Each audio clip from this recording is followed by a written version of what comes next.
Well, this Omaha man convicted for his role on January 6, 2021, is one of the hundreds now pardoned by President Donald Trump.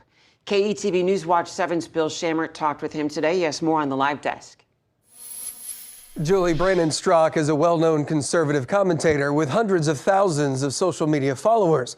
He was at the U.S. Capitol on January 6, 2021, but he tells KETV he was not a rioter, did not go inside the Capitol, and felt forced into signing a plea deal. The claims that the government has made against you over the last 4 years, what about that do you refute? The government said that I stood outside of the building shouting, "Go, go, go," to encourage people to go inside of the building. They also said I stood outside of the building shouting, take it," to encourage the crowd to take a shield from a police officer. None of those things were true, and they did not happen. I did not do those things.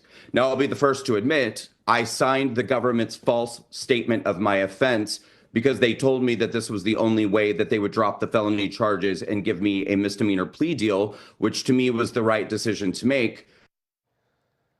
Strzok was sentenced to 3 years probation, 3 months house arrest in order to pay a $5,000 fine. Strzok says he's recently taken a polygraph to back up his claims and plans to release those results soon.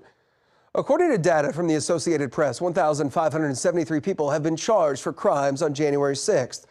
1,270 have been convicted, including 717 prison sentences. 2 have been found not guilty, and 288 cases were still pending. Strzok believes his case was politically motivated.